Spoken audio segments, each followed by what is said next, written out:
தினக்கூலி பணியாளர்களா 30 வருஷத்துக்கு மேல வேலை பார்த்துட்டு இருக்கோம்.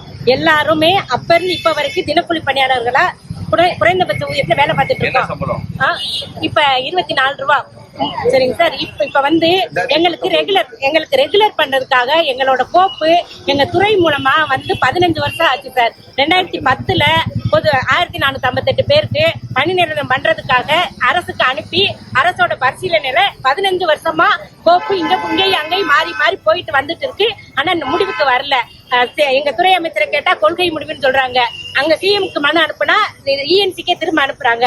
மாறி மாறி இந்த பதிலோட நிக்குதே ஒழிய எங்களுக்கு முடிவு கிடைக்கல சார். நான் நிதியமைச்சரை பலமுறை பார்த்திருக்கோம். அவருக்கு தெரியும். எங்களை பார்த்தது இப்ப பேசிடுவாரு. நிதியமைச்சர் பலப்பட்ட எங்க துரைமுருகன் ஐயாவை நைட்டு பார்த்துட்டு வர்றோம். அவரு அமைச்சர்கிட்ட பேசிட்டாரு. இன்னைக்கு கேபினெட்ல பேசுறேன்னு சொல்லியிருக்காரு. நாங்க வந்து எல்லா மாவட்டத்துல இருந்தோம் எப்படியாவது இந்த அமைச்சரவை கூட்டத்துல எங்களோட முடிச்சு இந்த பட்ஜெட்ல எங்களுக்கு வரணுங்கிறதுக்காக அதுக்கு 1458 தினக்கூலி பணியாளர்களோட வாழ்வாதாரம், பணி பாதுகாப்பு எல்லாமே, குடும்ப வாழ்வாதாரம் எல்லாமே உங்கள்கிட்ட தான் சார் இருக்கு.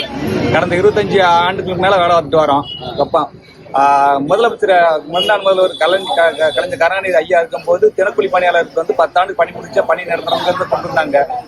அது ஆண்டுக்கு ஆண்டு வந்து ஐயா அந்த 10 ஆண்டு முடிச்சவங்க வந்து பணி நிரந்தரம் பண்ணிட்டு இருந்தாங்க. இப்ப கடந்த 15 ஆண்டு காலமா வந்து யாருமே பணி நிரந்தரம் பண்ணல.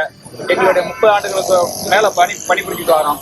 தேர்தல் வாக்குறுதியில வந்து தினக்கூலி பணியாளர்கள் எல்லாரும் பணி நிரந்தரம் பண்ணுவோம் அப்படின்னாங்க.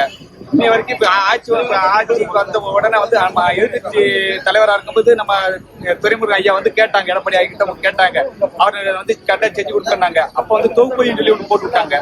இப்ப அதுக்கு பிறகு நம்ம முதல்வர் மாண்புமிகு ஸ்டாலின் ஐயா ஆட்சிக்கு வந்த பிறகு நீர்வளத்துறை அமைச்சர் துரைமுருகன் ஐயா வந்து கேட்டாங்க, இந்த சட்டசபை கூட்டத்தொடர் முடிவுகளையும் உங்களுக்கு பணி நிரந்தரம் பண்றோம்னாங்க. இன்னை வரைக்கும் பண்ணல. இப்ப அரசு மட்டத்துல கோப்பு வந்து கடந்த 15 ஆண்டு காலமா கோப்பு அரசு மட்டத்துல இருக்கு. ஏன்னா 1450 தினக்கூலி பணியாளர் 1450 பேர் மட்டும்தான் தினக்கூலியில பணி புரிஞ்சுட்டு வரோம். எங்களுக்கு வந்து பணி நிரந்தரம் பண்ணிக்கலாம்.